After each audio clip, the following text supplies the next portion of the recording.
এই পলক বলতেছে আমি বিচারের নামে বৈষম্যের শিকার হচ্ছি। পলক পলক আজকের আদালতে বলছে, শোনেননি? টেলিভিশনে নিউজ হয়েছে না? হ্যাঁ, এই যে পাশেই তো আপনাদের। জি জি, তো পলক সাহেব বলতেছে আমি বৈষম্যের শিকার হয়েছি, আমার সাথে সঠিকভাবে বিচার করা হচ্ছে না, আমাকে ভালো মতো খাইতে দিচ্ছে না, ভালো থাকতে দিচ্ছে না। আহারে কি সুন্দর কথা, শুনে পরাণটা জুড়ে যায়। হ্যাঁ, আলেমদের হাতে হাত করা ডান্ডা বেরি পরানোর সময় এগুলো মনে ছিল না? কথা বলেন না কেন? আলেমদের মাথায় হেলমেট, হাতে পায়ে ডান্ডা বেরি এমন ভাবে উপস্থাপন আদালতে করা হতো মনে হয় পৃথিবীর সবচাইতে বড় অপরাধী আজকে ধরা পড়ছে। যারা আলেমদেরকে লাঞ্ছিত করেছিল আজকে তারা নিজেরাই লাঞ্ছিত। কথা বলেন ঠিক কি না? আর যদি একটা পর্যন্ত আলোচনা শোনার পরে একেবারেই কারো কাছে খারাপ লাগে, আপনার বিকাশ নাম্বার দেবেন, আপনার যাতায়াতের ভাড়া দিয়ে দেবেন। ঠিক আছে, চলেন এইবার চলেন ওয়াজ শুরু করি। সূরার নাম মুলুক। মুলুক মানে কি জানেন? সার্বভৌমত্ব, কর্তৃত্ব, রাজত্ব, পাওয়ার, ক্ষমতা কার হাতে? একটু তাকবীর দেন, লিল্লাহি তাকবীর। মোট আয়াত আছে 30টি, রুকু আছে 2টি। বিশ্বনবীর মক্কার জিন্দেগিতে এই সূরাটি নাজিল হয়েছে। কোরআনুল কারীমের 67 নম্বর সূরা। কত নাম্বার? হ্যাঁ 67, মনে থাকবে তো ইনশাআল্লাহ। 29 নম্বর পারার প্রথম সূরা। সূরা মুলুকের ফজিলত আছে। আল্লাহর কোন বান্দা যদি সূরা মুলুক নিয়মিত আমল করে, আল্লাহ তাআলা তার কবরে সলজফকে সহজ করে দিবেন। বলেন সুবহানাল্লাহ। কথা বলেন আস্তে আস্তে। সম্মানিত ভাইয়েরা আমার, আল্লাহর কোন বান্দা যদি সূরা মুলুক নিয়মিত আমল করে, কঠিন কিয়ামতের ময়দানে এই সূরাটি তেলাওয়াতকারী ব্যক্তির পক্ষে আল্লাহর কাছে সুপারিশ করবেন। বলুন সুবহানাল্লাহ। সম্মানিত ভাইরা আমার, আমি আপনাদের সামনে সূরা মুলুক থেকে 2টা আয়াতে কারিমা তেলাওয়াত করেছি। কোরআনের কথাগুলো একটু চুপচাপ শোনার চেষ্টা করবেন। বলেন তো বাজান, কোরআনের কথাগুলো শুনলে লাভ না ক্ষতি? লাভটা কি আমার আল্লাহ জানায় দিলেন, ওয়া ইযা কুরিয়াল কুরআনু ফাসতামিউ লাহু ওয়া আনসিতু লাআল্লাকুম তুরহামুন। সূরা আরাফ আয়াত নাম্বার 204। আমার আল্লাহ রাব্বুল আলামিন জানিয়ে দিলেন, তোমাদের সামনে যখন কোরআন পাঠ করা হয়, কোরআনের আলোচনা করা হয়, চুপ করে কান লাগিয়ে মনোযোগ সহকারে কোরআনের কথাগুলো শ্রবণ করো। যারা চুপচাপ কোরআনুল কারীমের কথাগুলো শ্রবণ করবে, আমার আল্লাহ রাব্বুল আলামিন আসমান থেকে তাদের উপরে আল্লাহ রহমত বৃষ্টির মতো নাজিল করবেন। বলুন সুবহানাল্লাহ। তাহলে কোরআনের কথাগুলো শুনলে লাভ না লস? ওয়াযাক্কির ফাইন্নায যিকরা তানফাউল মুমিনিন। সূরা জারিয়ার 55 নম্বর আয়াত। আল্লাহ ডেকে বলেন, যারা আমার মুমিন বান্দা, তাদের সামনে যখন কোরআন দেওয়াজ করা হয়, কোরআন থেকে উপদেশ দেওয়া হয়, এই কথাগুলো শোনার পরে আমার মুমিন বান্দাদের উপকার আসবে। বলুন সুবহানাল্লাহ। কারণ কোরআনের মধ্যে কোনো মিথ্যা আছে বাজান? কোনো ভেজাল আছে? কোনো ধোঁকা আছে? থাকবে কি করে? কিতাবটি নাজিল করেছেন কে? সে আল্লাহ রাব্বুল আলামিন বলেন, যালিকাল কিতাবু লা রাইবা ফি। এটি এমন একটি কিতাব, সেই কিতাবের মধ্যে কোনো সন্দেহ নাই, কোনো সংশয় নাই, কোনো মিথ্যা নাই, কোনো ধোঁকা নাই। There is no doubt. বলুন আল্লাহু আকবার। হুদাল লিল মুত্তাকিন। মুত্তাকি বান্দাদের জন্য গাইডলাইন হিসাবে, পথ প্রদর্শক হিসাবে আসমান থেকে কিতাবটি নাজিল করেছেন কে? সেই কিতাব থেকে আজকে আলোচনা হবে। কষ্ট নেবেন না তো ইনশাআল্লাহ? তাহলে সূরার নাম কি? মুলুক। মনে থাকবে তো ইনশাআল্লাহ? তাহলে জবান ছেড়ে সবাই আউযু বিল্লাহি মিনাশ শাইতানির রাজিম বিসমিল্লাহির রাহমানির রহিম। বিতাড়িত মুর্দার শয়তানের কাছ থেকে আল্লাহ পাকের কাছে আশ্রয় প্রার্থনা চাচ্ছি। পরম করুণা শিবদালু আল্লাহ তাআলার নামে শুরু করছি। তাবারাকাল্লাযী বিয়াদিহিল মুলকু ওয়া হুয়া আলা কুল্লি শাইইন কাদির। এত আস্তে আল্লাহু আকবার। ভয় পাচ্ছেন আপনারা? কোন কারণে কষ্ট হচ্ছে কি? আপনারা কি রোজা ছিলেন আজকে? তাহলে একটু আওয়াজ দেবেন আমার ভাইয়েরা। আল্লাহ রাব্বুল আলামিন জানিয়ে দিলেন, তাবারাকাল্লাযী বিয়াদিহিল মুলকু ওয়া হুয়া আলা কুল্লি শাইইন কাদির।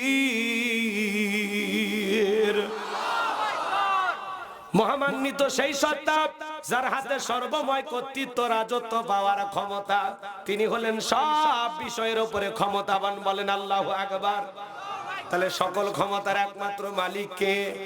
আসমানে ক্ষমতা চলবে কার? জমিনে ক্ষমতা চলবে কার? আসমান জমিনের একমাত্র মালিক কে? লিল্লাহি মা ফিস সামাওয়াতি ওয়া মা ফিল আরদ। আকাশ আর জমিনের একচ্ছত্র মালিকানা কার? আসমান আর জমিনে আল্লাহর চাইতে বড় কেউ আছে? ওয়ালাম ইয়াকুল লাহু কুফুয়ান আহাদ। আকাশ আর জমিনে আল্লাহর সমকক্ষ, আল্লাহর সমতুল্য আর কেউ নেই। চিৎকার মেরে বলুন আল্লাহু আকবার। তাহলে যারা বলে ক্ষমতার উৎস জনগণ, এরা পান দিয়ে ফুলায়। ক্ষমতার উৎস কে? আস্তে কথা কয় কে? আচ্ছা ঘুম ধরতেছে, বালিশ আনতে বলবো তো? তাহলে আচ্ছা, আল্লাহ যে সকল ক্ষমতার মালিক, এই কথা বলতে কি আমাদের লজ্জা লাগে? কষ্ট হবে? আমরা গোলাম কার? সে আল্লাহর কাছে সব ক্ষমতা আছে, সব ক্ষমতা আছে। সকল ক্ষমতার চাবিকাঠি একমাত্র একমাত্র একমাত্র আল্লাহ তাআলার কুদরতি হাতে। কথা বলে ঠিক কিনা? আন্নাল কুওয়াতা লিল্লাহি জামিআ। আল্লাহু আকবার। সকল ক্ষমতার, সকল শক্তির একমাত্র মালিক আল্লাহ। আল্লাহু আকবার। সে আল্লাহ রাব্বুল আলামিন বলেন, তাবারাকাল্লাযী বিয়াদিহিল মুলকু ওয়া হুয়া আলা কুল্লি শাইইন কাদির। আর একটু জোরে বলেন আল্লাহু আকবার। মহামান্বিত সেই সত্তা যার হাতে সর্বময় কর্তৃত্ব রাজত্ব পাওয়ার ক্ষমতা, তিনি হলেন সব বিষয়ের উপরে ক্ষমতাবান। বলেন আল্লাহু আকবার। তাহলে তাম পৃথিবীর ক্ষমতার একমাত্র মালিক কে? তাহলে পৃথিবীর জমিনে যারা ক্ষমতার চেয়ারে বসে এরা কি? আপনাদের সিরাজগঞ্জ থেকে একটা ছেলে যদি ঢাকায় যায় চাকরি করে, ওর পরিচয় হলো ভাড়াটিয়া। হ্যাঁ, ওর পরিচয় কি? ভাড়াটিয়া। এই দুনিয়ার জমিনে কাউকে 5 বছর 10 বছর 20 বছর আল্লাহ ক্ষমতার চেয়ারটা ভাড়া দেয়। ক্ষমতা দেওয়ার একমাত্র মালিক কে? আমার আল্লাহ বলেন, কুলিল্লাহুম্মা মালিকাল মুলকি তুতিল মুলকা মান তাশাউ ওয়া তানজিউল মুলকা মিম্মান তাশাউ ওয়া তুইজ্জু মান তাশাউ ওয়া তুযিল্লু মান তাশাউ বিয়াদিকাল খায়র ইন্নাকা আলা কুল্লি শাইইন কাদির। সূরা আলে ইমরান আয়াত নাম্বার 26 আল্লাহ তাআলা জানিয়ে দিলেন, রাজত্ব দেওয়ার মালিক আমি আল্লাহ। ক্ষমতার চেয়ারে বসানোর মালিক কে? ক্ষমতা দিলে যে লোকটাকে সম্মান দেওয়া হলো এমনটা নয়। ক্ষমতার সম্মান দুটা ভিন্ন জিনিস। এই পৃথিবীর জমিনে অনেক মানুষকে আল্লাহ তাআলা ক্ষমতার চেয়ারে বসায়াও লাঞ্ছিত করেছেন। ক্ষমতার চেয়ারে বসায়াও জুতার বাড়ি খাওয়ায় আল্লাহ চেয়ার থেকে নামাইছে। কি গরম লাগে না? না বিরক্ত হচ্ছেন? শ্রীলঙ্কার দিকে তাকায় দেখলেন না? যারা জনগণের প্রতি জুলুম করেছিল, অত্যাচার করেছিল, জনগণ নেতাকে বাগি পাইয়া কাপড় খুলে ক্ষমতার চেয়ার থেকে নামাইছে। ভাগ্যিস ভালো সেদিন হাফ প্যান্ট পরা ছিল। এই জন্য জুলুম করতে নাই। ক্ষমতা আল্লাহর দেয়া নিয়ামত, জনগণের দেয়া আমানত। নিয়ামতের শুকরিয়া আদায় করা লাগে, আর আমানতের দায়িত্ব সঠিকভাবে জনগণকে বুঝে দিতে হবে। আর সমাজে সব খালি পিয়াক নীতি শিখছে। কথা কয় না কেন? একটু অপেক্ষা করেন, পরে সামনে যত যাব মজা পাবেন ইনশাল্লাহ। রাগ করতেছেন মনে হয়? গভীর মনোযোগ দিয়ে কথাগুলো শুনবেন বাজান। তাহলে ক্ষমতার চেয়ারে বসানোর মালিক কে? এই পৃথিবীর জমিনে যারা ক্ষমতার চেয়ারে বসে দাম্ভিকতা করে, অহংকার করে, জুলুম করে, অত্যাচার করে, মানুষের রক্ত নিয়ে খেলা করে, ইমানদারদের রক্ত নিয়ে খেলা করে, ওই সমস্ত জালেম বেঈমানদের পরিণতি কিন্তু ভালো হয়নি। ইতিহাসের কালো পাতায় তাদের নাম লেখা আছে। মানুষ ঘৃণা নিয়ে না তাদের নাম উচ্চারণ করে। আর যারা ক্ষমতার চেয়ারে বসে আদল ইনসাফ প্রতিষ্ঠিত করে, ন্যায় বিচার কায়েম করে, মানবতার অধিকার প্রতিষ্ঠিত করে, ইসলামের পক্ষে কাজ করে, যারা আল্লাহর দেয়া এই ক্ষমতাকে আল্লাহর দেয়া নিয়ামত আর জনগণের দেয়া আমানত মনে করে শুকরিয়া আদায় করে, ইতিহাসের সোনালী পাতায় সে সমস্ত সোনার নেতাদের নাম লেখা থাকে। কথা বলেন ঠিক কিনা? যেন ক্ষমতা পাইলে লাভ দেওয়া যাবে না, বড় কিছু ভাবা যাবে না। অনেক মানুষকে আল্লাহ তাআলা ক্ষমতার চেয়ারে বসায়, আবার বেয়াদবি করলে ক্ষমতার চেয়ার থেকে নামায়। এই জন্য লাফালাফি করার কোনো সুযোগ নাই। চেয়ারে চিরকাল কেউ টিকে থাকে না। পৃথিবীতে কেউ স্থায়ী হয় না, হোক না সে নমরুদ কিবা ফেরাউন। কেউ ভাবে চিরকাল রয় না, কেউ ভাবে চিরকাল রয় না। রাগ করতেছেন? বড় বড় কথা বলতো অনেক ক্ষমতা ধরা আছে আমেরিকার বড় বড় কথা। আজকে দেখেন আমেরিকার কি অবস্থা, কথা বলে না। আমেরিকা পৃথিবীর নাটের গুরু। ওরা বিভিন্ন পরিকল্পনা করে যে দেশকে টার্গেট করে, বিশাল ষড়যন্ত্র করে। ওরা মনে করে ক্ষমতার দিক দিয়ে আমরা পৃথিবীর সেরা। এই সেরা ক্ষমতাধরকে আল্লাহ পাক হিরো থেকে জিরো বানাইতে টাইম লাগবে না। কথা বলেন ঠিক কি না? এদিক খেয়াল করেন, এই জমিনেও যারা ক্ষমতার চেয়ারে বসে দাম্ভিকতা অহংকার করেছিল, দেখেন তো বাজান, তাদের পরিণতি কি খুব বেশি ভালো হয়েছে? এত বড় বড় কথা সমাজে, হারে এক এক এমপি মন্ত্রী, কত বড় কথা, পালাবো না, হারাবো না, এ করবো সে করবো, আছে বাজার? আছে আছে 5-10 কোটি টাকা দামের গাড়িগুলো গ্যারেজে পড়ে আছে, কিন্তু এমপি মন্ত্রী নাই। হাজার হাজার বিঘা জমি জোর করে দখল করেছিল, কি জায়গা জমি পড়ে আছে, ওই জায়গার উপর দিয়ে কুত্তে ঘুরিচ্ছে, কিন্তু নেতা নাই। 11 লক্ষ কোটি টাকা দুর্নীতি করে বিদেশে পাচার করেছে। কথা বলে ঠিক না? 93 বিলিয়ন ডলার ঋণের বোঝা বাংলার মানুষের ঘাড়ের উপর চাপা দিয়ে ওরা পালিয়ে গেছে। নেতা দেশি, বাড়ি করছে বিদেশি। কথা কর না কে? তোমার বাড়ি বাংলাদেশে, তো তোমার বাড়ি আমেরিকা কানাডায় কেমনি হলো? টাকা জিব্রাইল দিছে। মন্ত্রীরা সব কোথায় গেল, এমপিরা সব কোথায় গেল, কোথায় কাদের কাকা? ওদের সারা দেশটা এখন লাগে ফাঁকা ফাঁকা। পালাবো না, পালাবো না, পালাবো না, যাই না তাদের দেখা। ওদের সারা দেশটা এখন লাগে ফাঁকা ফাঁকা। আইন মন্ত্রী আটকে গেল আইনেরই ফাঁকে, দাড়ি সারা দরবেশটারে ভণ্ড ভণ্ড লাগে। শুনেছি ভাই কত নেতা নেত্রী খাইতেছে ভাই ডান্ডা, বিচারপতি কালামানিকের ফাটিয়েছে নাকি আন্ডা। এটা আমার খবর না, মিডিয়ার খবর। এই বিচারপতি শামসুদ্দিন মানিক আল্লামা সাইদি হুজুরকে মৃত্যুদণ্ডে রায় দিয়েছিল। আমরা বলতে চাই, ওই একই ট্রাইব্যুনালে এই বিচারক নামের কুখ্যাত ডাকাতকেও মৃত্যুদণ্ডের রায় দিতে হবে। এই বিচারপতি মানিক বিচারকের নামে বিগত সরকারের 5 আটা গোলাম ছিল। 116 জন আলেমের তালিকা করে দুদকের কাছে জমা দিয়েছিল। আমার রোল নাম্বার ছিল 23। কত? আপনারা চেনেন না, ওরা ঠিকই চেনে জিনিসটা কি। 116 জন আলেমের তালিকা পুরো বাংলাদেশে, তার মধ্যে সিরিয়ালে আমার 23 নাম্বারে রাখছে এই কালামানি। আর এই ঘাতক দালাল নির্মূল কমিটি সভাপতি কি কি কথা কয় না কেন? কি কবির?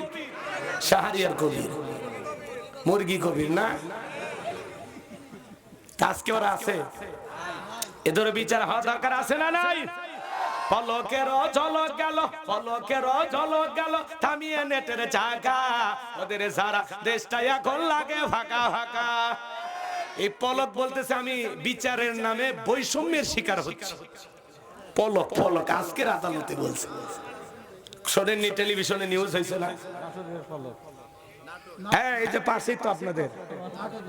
জি জি, তো পলক সাহেব বলতেছে আমি বৈষম্যের শিকার হয়েছি, আমার সাথে সঠিকভাবে বিচার করা হচ্ছে না, আমাকে ভালো মতো খাইতে দিচ্ছে না, ভালো থাকতে দিচ্ছে না। আহারে কি সুন্দর কথা, শুনে পরাণটা জুড়ে যায়। হ্যাঁ, আলেমদের হাতে হাত করা ডান্ডা বেরি পরানোর সময় এগুলো মনে ছিল না? কথা বলেন না কেন?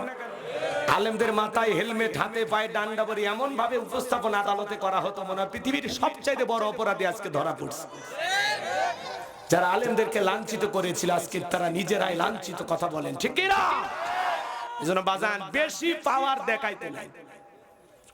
বৈষম্য, বিচারকের নামে তোমাদের সাথে বৈষম্য করা হচ্ছে, নেই বিচার পাচ্ছ না।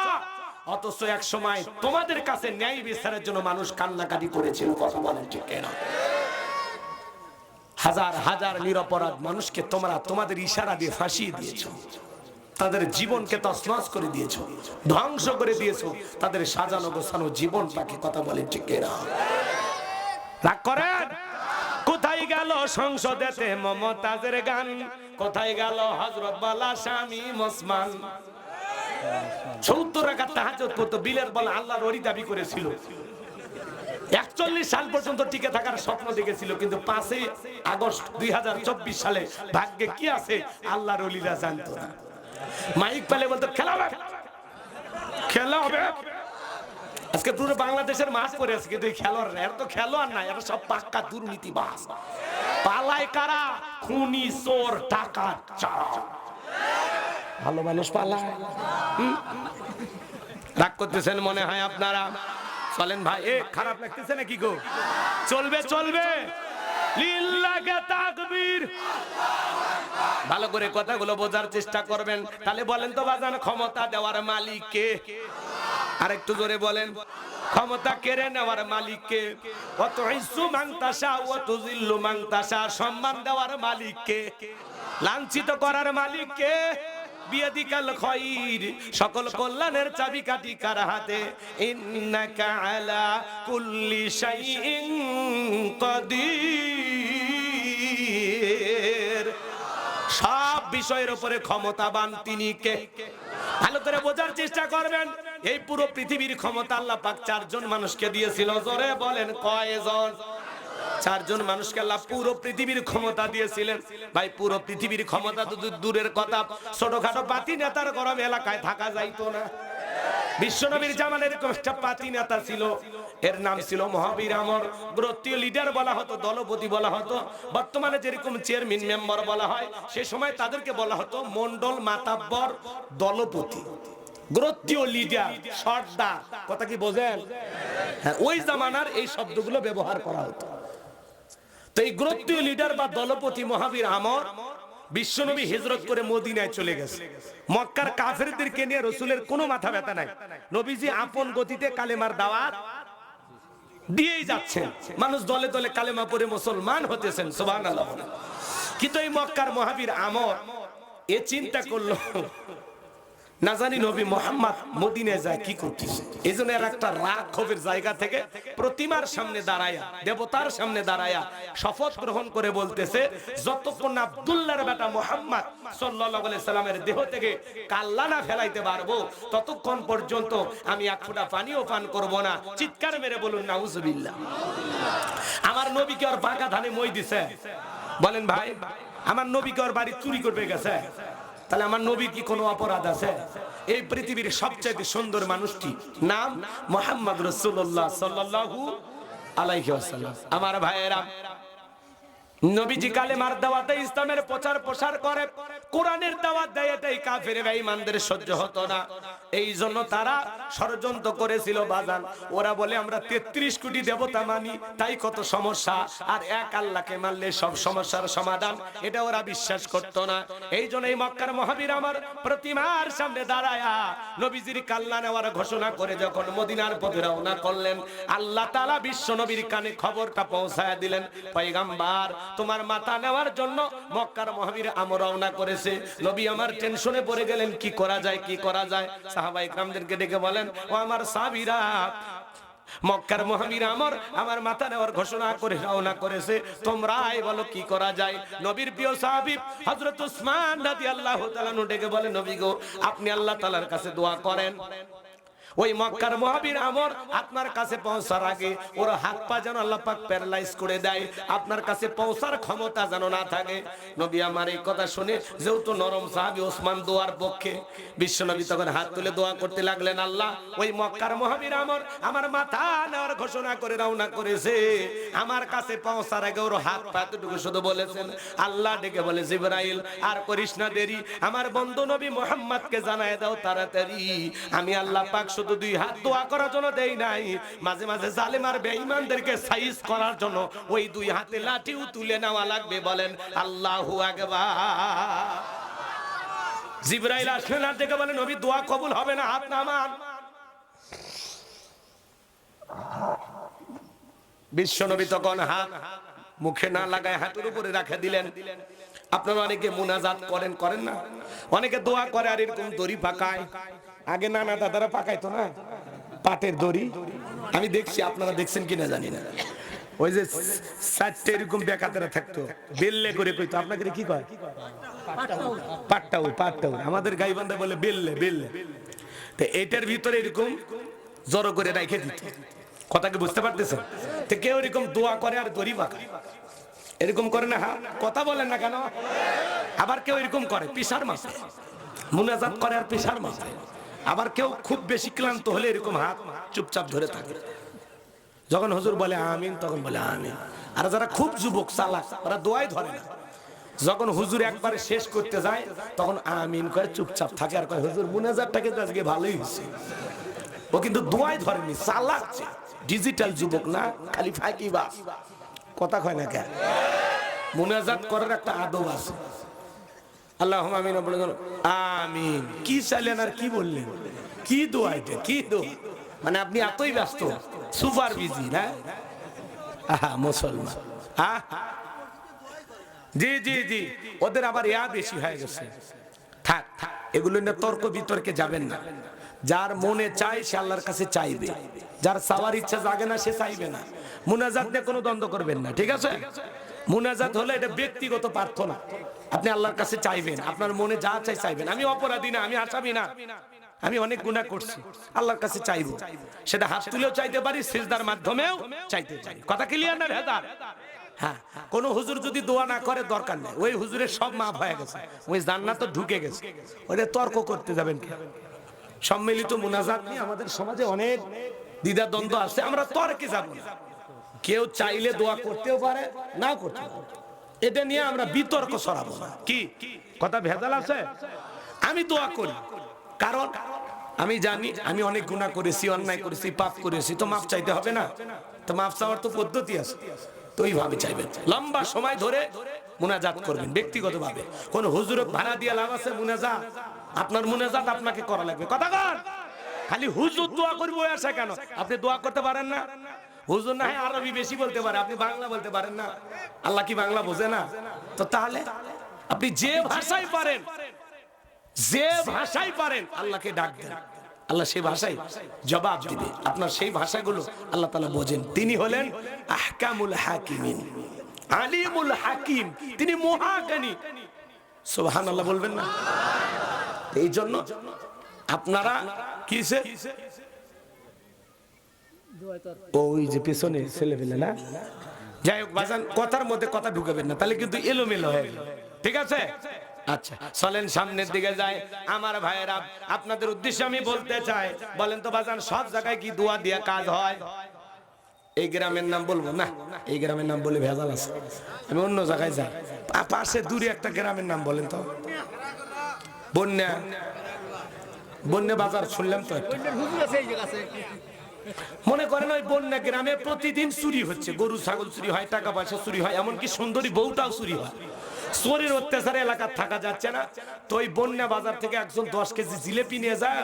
বন্যা বাজারে ইমাম সাহেব বলতে, হুজুর একটু দোয়া করেন চোরের হাত থেকে যেন আল্লাহ গ্রামের মানুষকে হেফাজত করে। কথা কয় না? যখন বিপদ হয় বান্দা কি করে? দোয়া করে না? এইবার শোনেন, ওই 10 কেজি জিলেপি পায়, হুজুর দোয়া করতেছে, জিলেপির গন্ধ পায় চোর মসজিদে ঢুকছে। হুজুর যখন বলতেছে আল্লাহ চোরের হাত থেকে গ্রামবাসীকে হেফাজত করো, চোর জিলেপি খাওয়ার আশায় কয় আমিন আমিন আমিন। আপনারা বলেন তো বাজান, সব জায়গায় কি দোয়া দিয়ে কাজ হবে? ওই বন্যা বাজারে ইমাম সাহেব যদি বলতো, এই বন্যা বাজারের তরুণ যুবকেরা, তোমরা যদি এই গ্রামের চুরি দুর্নীতি ঠেকাইতে চাও, চোরের হাত থেকে গ্রামের ধন সম্পদ টাকা পয়সা সুন্দরী বউকে হেফাজত করতে চাও, তাহলে এই গ্রামে ঢোকার 4টে রাস্তা আছে। এই 4 রাস্তার মোড়ে মোড়ে মাগরিব থেকে ফজর পর্যন্ত বাংলার লাঠি নিয়ে 4 জন করে যুবক প্রত্যেকটা মোড়ে দাঁড়ায় থাকবা। চোরকে দেখা মাত্রই ওই লাঠি দিয়ে এমন পিটান পিটাইবা যাতে 6 মাসে মাজা সোজা না করতে পারে। চোরকে হাত তুলে আমিন করবে না, তওবা করে ভালো হবে। চুরি বন্ধ করতে হলে লাগবে শক্ত আইন। আল্লাহ 1500 বছর আগে আইন দিয়েছেন, ওয়াসারিকু ওয়াসারিকাতু ফাকতাউ আইদিয়াহুমা জাযাআম বিমা কাসাবা নাকালাম মিনাল্লাহ। সূরা মাইদার 38 নম্বর আয়াতে আল্লাহ তাআলা আইন দিয়েছেন 1500 বছর আগে। চোর পুরুষ হোক আর নারী হোক, আল্লাহর বিধান, আল্লাহর ফয়সালা। অপরাধ যদি প্রমাণিত হয়, চোরের ডান হাতের কবজি কেটে দাও। একটা চোরের হাত কেটে সোশ্যাল মিডিয়ার মাধ্যমে যদি আমরা ফলাও করে প্রচার করতে পারতাম যে বাংলার পার্লামেন্টে আইন পাস করা হলো, চোর ধরা মাত্রই অপরাধ প্রমাণিত হলে হাত কেটে দেওয়া হবে, সমস্ত চোরেরা তওবা করে আল্লাহর ওলি হয়ে যেত। কিন্তু কই শোনো কার কথা, আজও গেল না মনের ব্যথা। এখন উচিত কথা যদি কই, পিঠের উপর দিয়ে যাবি মই। এই আনন্দে কিছু লোক কিনে খাবে বগুড়ার স্পেশাল দোল। যত দোষ নন্দ ঘোষ, সত্যটা বললে দোষ, করলে অন্যায়ের প্রতিবাদ, নামটা হবে তোমার মৌলবাদ, নামটা হবে তোমার জঙ্গিবাদ। সরিষাই তো ভূত, কে আইন পাস করবে? নেতা আইন পাস করার আগে চিন্তা করি, বাবা আমি যে পরিমাণে দুর্নীতি করছি, আমার হাতি তো আগে কাটা যায়। কথা কা ভেজাল আছে। এই জমিনে চুরি, দুর্নীতি, টেন্ডারবাজি, খুন, ধর্ষণ বন্ধ হবে সেই দিন। আল্লাহর কোরআন দিয়ে দেশটা চলবে যেই দিন। আল্লাহর জমিনে আল্লাহর আইন প্রতিষ্ঠিত না করা পর্যন্ত আমেরিকা লন্ডনের তৈরি করা আইন, লেনিন কালমার্সের তৈরি করা আইন, আর ভারতের বালিপোরা দিয়া 56,000 বর্গ মাইলের 56 ইঞ্চি মাটিতেও শান্তি প্রতিষ্ঠিত করতে পারবেন না, পারবেন না। এই জমিনে শান্তি প্রতিষ্ঠিত হবে সেই দিন, আল্লাহর বিধান চালু হবে সেই দিন। এই জমিনে আল্লাহর আইন চালু হোক। কারা কারা চান হাত তুলে দেখান। লিল্লাহি তাকবীর। হাত নামান। কবে কায়েম হবে, কবে চালু হবে দরকার নাই, কিন্তু আমরা চাই। আশা থাকা লাগবে না? জি, কষ্ট হয়েছে নাকি? সামনের দিকে যায় আমার ভাইয়েরা। আমি যে কথা বলতে চাচ্ছিলাম গভীর মনোযোগ দিয়ে শোনেন। ওরা তো আমাদের কথা বিশ্বাস করতে চায় না। আমি শুধু বারবার অনুরোধ করে বলি, একটা খালি টেস্ট করেন, টেস্ট করেন। একটা চোরের হাত কেটে বাইতুল মোকাররমে ভিডিও করে গেলে প্রচার করেন, একদিনে চুরি বন্ধ হবে, একদিনে। আর আপনারা এত বাহিনী দিয়ে চুরি ঠেকাতে পারতেছেন না। স্বর্ণের দোকানে সিসি ক্যামেরা, তাও চুরি হয়। চোরেরা আবার চুরি করার ভিডিও ধারণ করবে দেখে সিসি ক্যামেরা সূত্রে চুরি করে নিয়েছে। কথা বলছে এই জন্য রাগ করেন না, রাগ করেন না। সমাজে আল্লাহর আইন ছাড়া, মানে এই বান্দা আমাদেরকে তৈরি করছে কি, মানে বান্দাকে কোন আইনে বাধা যান, বান্দা কোন আইনের ভক্ত, এটাকে আল্লাহর চাইতে আমরা বেশি বুঝি। আল্লাহ জানে যে একজন বান্দার হাত কাটে দিলে বাকি বান্দা এমনি সোজা হয়ে যাবে। তা হাত তো কাটা গেল একজনের, আর এরকম কত হাত কাটিচ্ছে, নেতা নেতা মারামারি করে হাতের কবজি কেটে নিয়ে যাচ্ছে না। কথা কর না কে? তাই একটা চোরের হাত কাটেন না। মেলাগুলো গাল দিছি, সব ওদের লাগছে। কথাকে রাগ করছেন কি? কথা খারাপ লাগে? বাস্তবতা বলে হাসির ছলে মার দেওয়া লাগে, বুঝছেন? বেশি কড়া মার দিলে আবার দোষ সহ্য করতে পারবেন না, বুঝছেন? হাসির ছলে মার কষ্ট হচ্ছে। লিল্লাহি তাকবীর। আর এত রাতে একটু জাগ না রাখা লাগবে। কথা বুঝছেন? আমার কাছে তো আর কিছু নাই, আছে একটু মাঝে মাঝে হাসির কথা, মজার কথা বলে একটু জায়গায় রাখে। আবার এলে ওয়াজ করলে অনেকে সমালোচনা করে, করতে পারে না, করুক। যার যেভাবে বুঝানোর যোগ্যতা, আল্লাহ যাকে যে কোয়ালিটি দিয়েছে, যে যেভাবে ওয়াজ করতে পারে, বুঝলেন? এটা একটা আলাদা কোয়ালিটি। আমি যদি মনে করি আমি সাইদি সাহেব হবো, অত সহজ? হ্যাঁ, অত সহজ না। আমি যদি মনে করি আমি ডক্টর মিজানুর রহমান আজহারের মতো কথা বলবো, অত সহজ না। কাউকে কপি করার দরকার নেই। কথা কি বুঝতে পারতেছেন? যাকে আল্লাহ যে মেধা দিয়েছে ওইটাকে কাজে লাগান। আপনি একটা ব্র্যান্ড, আপনি নিজের যোগ্যতা এগিয়ে যান। কথা বলেন ঠিক না? রাগ করতেছেন? তারপরেও আল্লামা সাইদি হুজুর হারিয়ে গেছে, কিন্তু ওনার কণ্ঠটা আছে। অনেক ভাইয়েরা ওইভাবে ওয়াজ করে, ভালো লাগে। আমি ওইটা সমালোচনা করতেছি না, আবার ভুল বুঝবেন না। এই জন্য আমি যেরকম, আমার আলোচনাটা ওই রকম। আমার এই ওয়াজ সবাই ভালো লাগবে না, অনেকে বলবে এটা ওয়াজ হইলো, বলতে পারে, সমস্যা নাই। এতে আমি কোনো মন খারাপ করি না। আমি যে দুই একবার মমতাজের গান ইটে উঠে নকল করে বিভিন্ন ভাবে বলছি, অনেকে মনে করে গান গাওয়া বক্তা। এই গান গাওয়া বক্তার যে মানুষ এত কৃষক দাওয়াত দেয়, আমি তো নিজেও বুঝি না। কোন বক্তা যদি 2-2.5 ঘন্টা গান গায়, স্যান্ডেল কি থাকবি ভাই? তেল ভুল বোঝে, মানে বাস্তবতা বুঝাইতে গিয়ে কিছু উদাহরণ এক্সাম্পল টানতে হয় পরিবেশের কারণে, কথা বলেন ঠিক না? এটা তো সবাই বোঝেন। চলেন আমার ভাইয়েরা, কষ্ট পাইছেন নাকি? যে কথা বলতে চাচ্ছিলাম, জিবরাইল এসে বলে নবী দোয়া কবুল হবে না। নবী আমার টেনশনে পড়ে গেলেন, কি করা যায়? গভীর মনোযোগ দিয়ে শুনবেন। এইবার জিবরাইল বলে নবী সাহাবায়ে কিরামদের মধ্যে ঘোষণা করেন, এমন কেউ কি আছে যে মক্কার মহাবীর আমরের মোকাবেলা করবে? এই কথা শোনার পরে নবী আমার ডেকে বলেন, আমার সাহাবীরা, তোমাদের মধ্যে এমন কেউ কি আছো যে মক্কার মহাবীর আমরের মোকাবেলা করবা? নবীর কোন সাহাবী দাঁড়ায় না, হযরত আলী দাঁড়িয়ে গেছেন। বলুন আল্লাহু আকবার। নবী তখন ডেকে বলে, আলী তুমি ছোট মানুষ না বুঝে কেন দাঁড়াইছো? তুমি কে জানো ওই মক্কার মহাবীর আমর এক বেলা খাবার খাই 21 কেজি 3.5 মণ ওজনের তরবারে যুদ্ধ করে, এত বড় বীরের সামনে তুমি কেমনে যাইবা? তুমি বসে পারো। হযরত আলী বসে বললেন। নবীজি দ্বিতীয়বার বলেন, আবারও হযরত আলী দাঁড়িয়ে গেছেন। নবীজি তৃতীয়বার বললেন, আমার সাহাবীরা, তোমাদের মধ্যে এমন কেউ কে আছো যে মক্কার মহাবীর আমরের মোকাবেলা করবা? আবার হযরত আলী দাঁড়িয়ে গেছেন। নবী তখন দুইটা হাত বাড়া বলে, আলী রে আয় আয় আমার বুকের ভিতরে আয়। এই কথা বলে বিশ্ব নবী হযরত আলীকে বুকের সঙ্গে জড়ায়া নিলেন। আর ডেকে বলে, আবার আলী এত বড় বীরের সামনে যাইতে চাস, তোর কি জানি একটু মায়া দয়া নাই? হযরত আলী বলতেছে, নবী আপনি শুধু আমাকে দোয়া করে ছেড়ে দেন, ওই মক্কার মহাবীর আমর আপনার চেহারা দেখার আগে ওরে আমি জমিন থেকে বিদায় করে দেব। বলুন আল্লাহু আকবার। গভীর মনোযোগ দিয়ে শোনেন বাজান গো আমার, আমি যে কথা বলতে চাচ্ছিলাম, নবী আমার ডেকে বলে, আলী খালি হাতে দোয়া করে তো কোনো কাজ হবে না। ওসমান তোমার বাড়িতে কি তরবারি আছে? হযরত ওসমান ডেকে বলে, নবী আমার বাড়িতে তরবারি আছে 27 ইঞ্চি লম্বা। নবী আমার ডেকে বলে, যাও তরবারিটি নিয়ে আসো। এখন তো তরবারি কথা শুনলেই বলে জঙ্গি, কথা বলেন ঠিক কিনা? দেশে একটাও জঙ্গি নাই, তারপরে জঙ্গির নাটক দিয়া এদেশের মানুষকে 16 বছর আতঙ্কে রেখেছিল ওরা। আসলে ওরাই ছিল জঙ্গি নাটকের পরিচালক। এদেশে কোনো জঙ্গি নাই, সব নাটক সাজাইতো।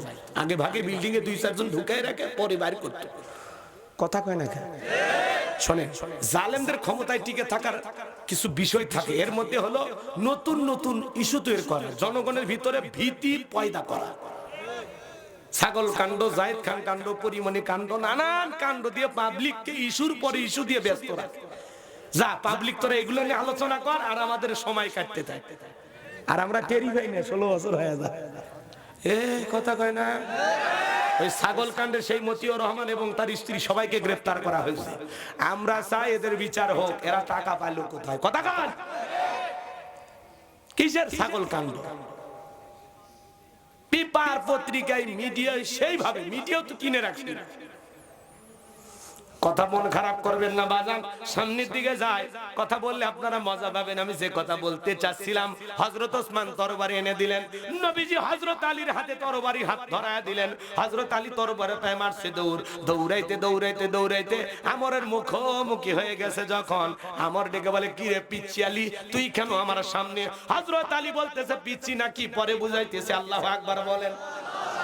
এই কথা বলে হযরত আলী তরবারি দিয়ে দাগ টানতেছেন। দাগ টানা বোঝেন না বাজান, একটা দোয়া পড়তেছেন। এই দোয়া পড়ে যদি বাড়ির চতুর্দিকে ফু দিতে পারেন, পানি ছিটায়া দিতে পারেন, বড় বড় দুর্ঘটনার হাত থেকে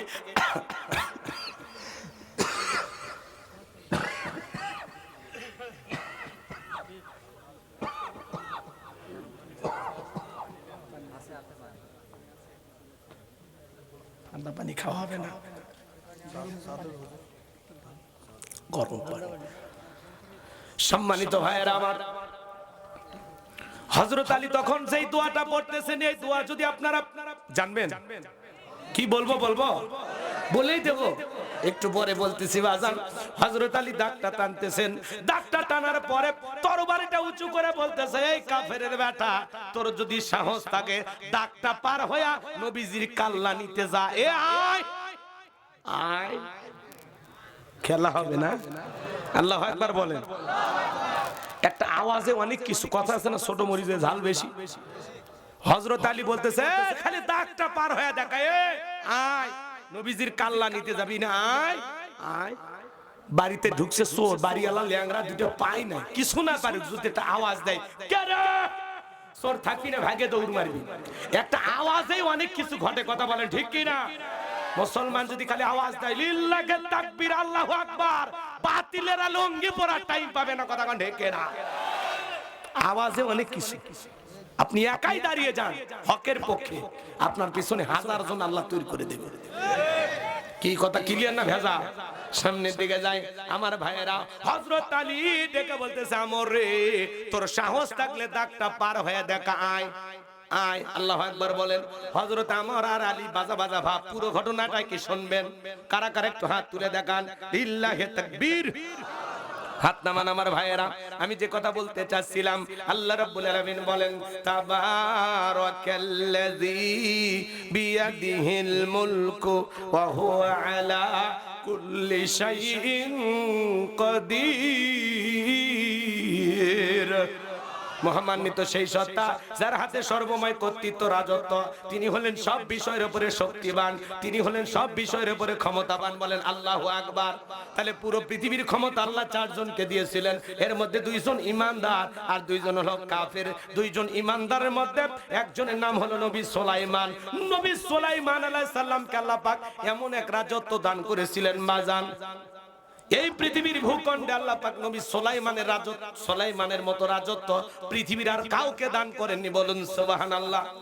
যেই পয়গাম্বার পিপিলিকের ভাষা পর্যন্ত বুঝতেন, পাখি কি বলে বুঝতেন, নদীর মাছটা কি বলে বুঝতেন, সুবহানাল্লাহ বলেন। জিন ইনসান মানব দানব সকলে তার হুকুম মানতে বাধ্য ছিল। আল্লাহু আকবার বলেন। নবী সুলাইমান আলাইহিস সালামকে আল্লাহ রাব্বুল আলামিন তক্তের একটা সিংহাসন দান করেছিলেন।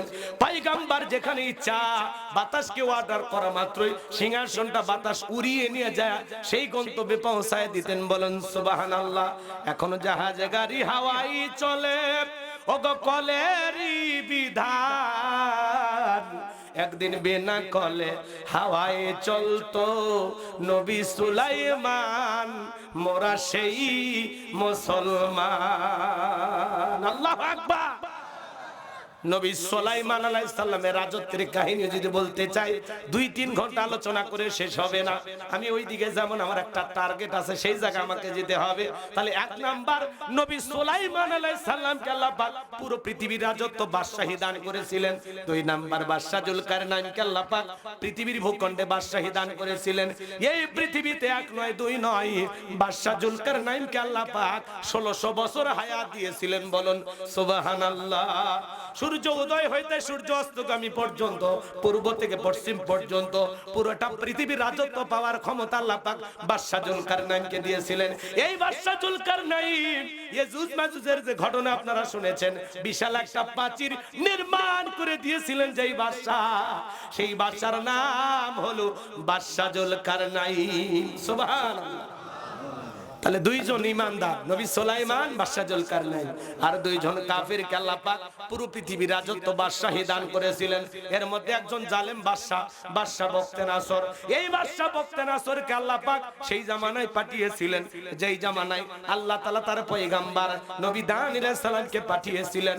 আল্লাহ নবী দানিয়েল আলাইহিস সালাম বনি ইসরাইলের উম্মতদেরকে সুন্দর করে ডেকে বলেন, ইয়া বানি ইসরাঈল আযকুরু নি'মাতি আল্লাতী আন'আমতু আলাইকুম ওয়া আন্নী ফাদ্দালতুকুম আলাল আলামিন।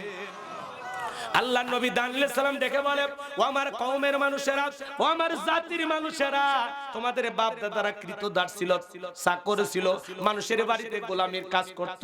সেই দাসত্বের জিন্দেগি থেকে, সেই গোলামির জিন্দেগি থেকে আল্লাহ তাআলা তোমাদেরকে মুক্ত করেছেন, স্বাধীন করেছেন। বিদায় দাম্ভিকতা করো না, অহংকার করো না, এক আল্লাহর ইবাদত করো।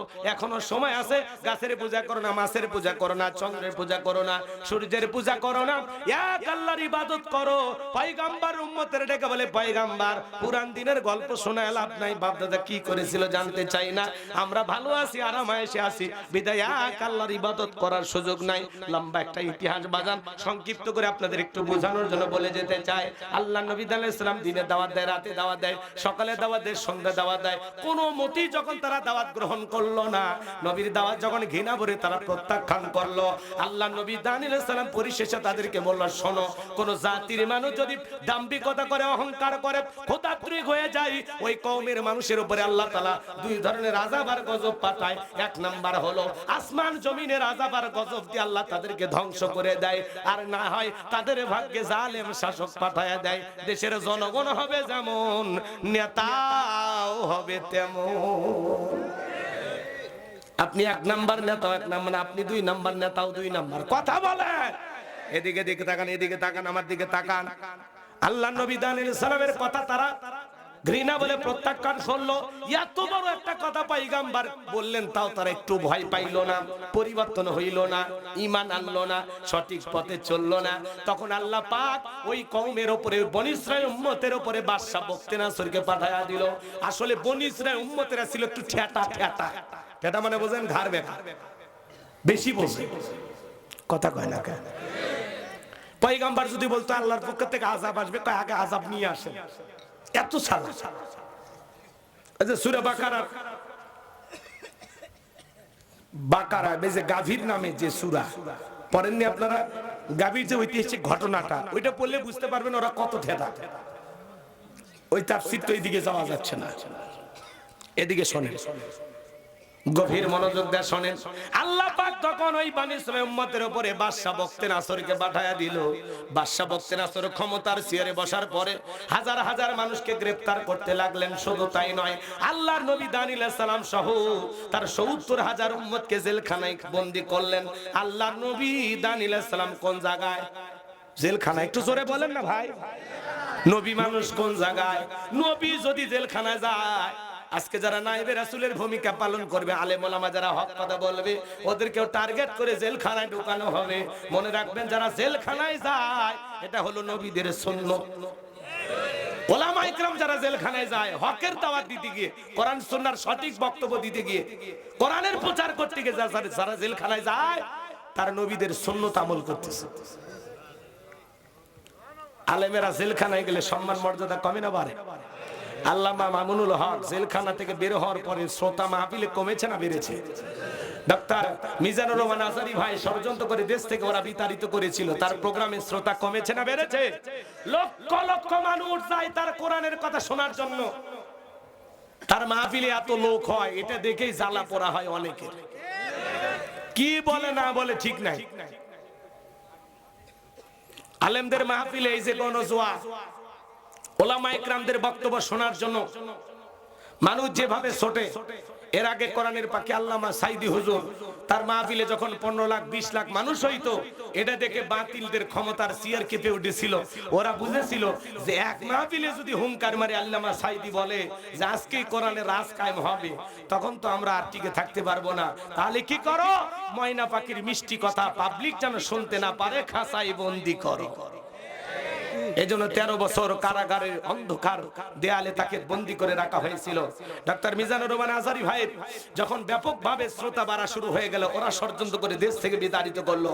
আবার যখন দেশে এসে কোরআনের মাহফিলে বিভাগীয় যে প্রোগ্রামগুলো তিনি করতেছেন, আলহামদুলিল্লাহ এই প্রোগ্রামগুলো দেখে অনেকেরই জ্বালা পোড়া হচ্ছে যে এত লোককে আমরা বিরিয়ানি দেই, টাকা দেই, কি দেই, এই যে আপনারা এই এত রাত পর্যন্ত কন প্রেমিকের সাথে ঠান্ডার মধ্যে কেউ বসে থাকবি না, তারপরে আপনারা বসে আছেন কেন?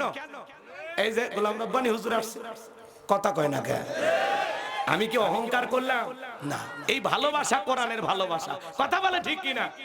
আমাদের এই ভালোবাসা যেন আল্লাহর জন্য হয়, আমাদের এই ভালোবাসা যেন আমাদেরকে জান্নাত পর্যন্ত পৌঁছিয়ে দেন। জোরে বলেন না আমিন। তো ওলামা ইকরামদের মাহফিলে এই যে গণজোয়ার দেখে অনেকের কম্পন সৃষ্টি হয়। ওরা বলে আমরা টাকা খরচ করি, চেয়ার বরাদ্দ দেই, প্রত্যেকটা প্রোগ্রামে দেখবেন নেতার কর্মীর প্রোগ্রাম চেয়ার নিয়ে মারামারি। আজ পর্যন্ত কোন মাহফিলে দেখছেন চেয়ার নিয়ে মারামারি? অতীতে যারা কোরআনের মাহফিল বন্ধ করার ষড়যন্ত্র করেছিল, ওরা 45 মিনিট সময় পায়নি দেশ থেকে পালাইতে। আর যারা ভবিষ্যতে কোরআনের মাহফিলে দুই এক জায়গা বন্ধ করার ষড়যন্ত্র করতেছেন, নেতাগিরি দেখাইতে আসতেছেন, মনে রাখবেন 45 সেকেন্ডও সময় পাবেন না। জাতির মানুষ আর বোকা নাই। এখন আমরা একলা সেনা। কাকু দেখার টাইম আছে? কথা কয় না। যিনি বড় বড় কথা বলতো তাই চলে গেছে, বারবার বলতো বাপের দেশ পালাবো না। ঈশ্বর চাচাকে বলা হয় স্বৈরাচার শাসক। ঈশ্বর চাচা ক্ষমতার থেকে পদত্যাগ করে জেলে গেছে, দেশ ছাড়েনি, বাপের বেটা। হ্যাঁ, নেতা কর্মী বিপদে ফেলে চাচা পালায়নি। দেশ নেত্রী বেগম খালেদা জিয়া জেল খেটেছেন, অসুস্থ হয়ে দেশে পড়েছিলেন, দেশ ছাড়েননি, বাপের বেটি আসল নেত্রী। রাজকীয় ভাবে কাতারের আমির বিমান দিছে, সেই বিমানে চড়ে চিকিৎসা করবে গেছে। এখন বেগম খালেদা জিয়া 3 দিনের চিকিৎসায় একলাই হাঁটতেছে, কারো সাহায্য ছাড়াই হাঁটতেছে। আল্লাহর বান্দি সুস্থ হয়ে গেছে, আলহামদুলিল্লাহ। আর একজন পালিয়ে গেছে। এই যে কোটি কোটি অনুসারী 16 বছরের কি উন্নয়ন করলেন যে আপনাকে পালিয়ে যাওয়া লাগলো? এই দুঃখ আমরা এখনো নিতে পারি না। মাঝে মাঝে আপনার কথা মনে হয়, কথা কয় না। মাঝে মাঝে কল রেকর্ড ফাঁস হয়, বলে দেশের কাছে আছি, চট করে ঢুকবো। ঢুকবেলিতে বের হলেন কেন? কে আপনাকে বের করে দিয়েছে? পদত্যাগ করে যদি জেলেও যাইতেন, পদত্যাগ করে যদি অনেক কঠিন পরিবেশের মুখোমুখি দিয়েও দেশে থাকতেন, তাও দেশের মানুষ শান্তি পাইতো, আপনার জন্য দোয়া করত, আপনার কর্মীরাও ভালো থাকতো। কথা বলে ঠিক না? আপনি পালিয়ে যাওয়ার কারণে ইউনিয়ন পর্যায়ের নেতা কর্মী পর্যন্ত পালিয়ে গেছে, এমপি মন্ত্রী, আমলা কামলা, নায়ক গায়ক নায়িকা। আরে ভাই, বাড়ির দাস দাসী চাকর বিমন যা আছে রে ভাই, এইভাবে পতন যে হয় পৃথিবীর ইতিহাসে কেউ দেখেনি। আবার বুবু আসতেছে, আমি কি বলি? বলবো রাগ করবেন না তো? বুবু আইবা, তুমি আইবা গো, সেই দিন আইসা বুবু ক্ষমতা পাইবা না। ও বুবু আইবা, তুমি আইবা গো, সেই দিন আইসা বুবু ক্ষমতা পাইবা না। খোঁজ নাই বুবু কাদের কাকার, অবস্থা খারাপ করবে যে বাবার, হাউন আঙ্কেল এখন সামনে আসে না। নেতা কর্মী সব জেলের ভিতর, আমি আছি ডরের ওপর, কখন জানি আসে গ্রেফতারি পরোয়ানা। বুবু আইবা, তুমি আইবা গো, সেই দিন আইসা বুবু চিয়ার পাইবা না। ক্ষমতার চেয়ার থেকে নামা সহজ, কিন্তু এই চেয়ারে ওটা কঠিন। আর কথা কন না কেন? আর মেয়ে মানুষের রাগ বেশি, জেদ বেশি। দেখেন না, বাড়িতে স্বামীর সাথে ঝগড়া লাগে, হাড়ি পাতিল ভেঙে ফেলে দেয়, স্বামী তুলে আছাড় মারা। এই জন্য আগামীতে সিদ্ধান্ত নেওয়া লাগবে। আর যাই হোক, কোন নারীকে এই দেশের প্রধানমন্ত্রী বানানো যাবে না, যেই দলেরই হোক। পুরুষ চাই, পুরুষ। হাত তুলে দেখান কারা? লিল্লাহি তাকবীর। হ্যাঁ, নারীদের দেখার দিন শেষ, আগামীতে পুরুষের বাংলাদেশ। পুরুষ হবে অভিভাবক। কথা কয় না কেন? অনেকের কষ্ট হচ্ছে, 16 বছরে মা এখনো কাটেনি, 10 দিন আয়না ঘরে থাকলে কেটে যাবে। ভালো হয়ে যা। যে মা ফেলায় পালা যায়, ওই মায়ের দরদ থেকে লাভ নাই। তোমার মা তোমাকে ভুলে গেছে, তুমিও মাকে ভুলে যাও।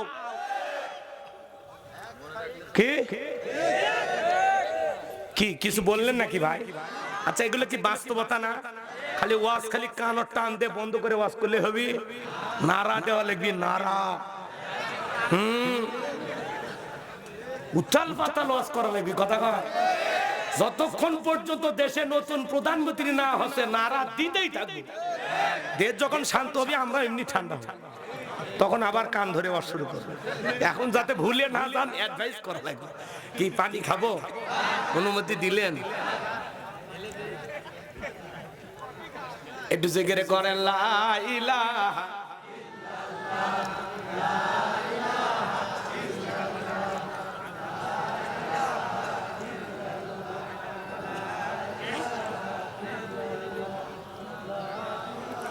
লা ইলাহা ইল্লাল্লাহু মুহাম্মাদুর রাসূলুল্লাহ সাল্লাল্লাহু আলাইহিস সালাম।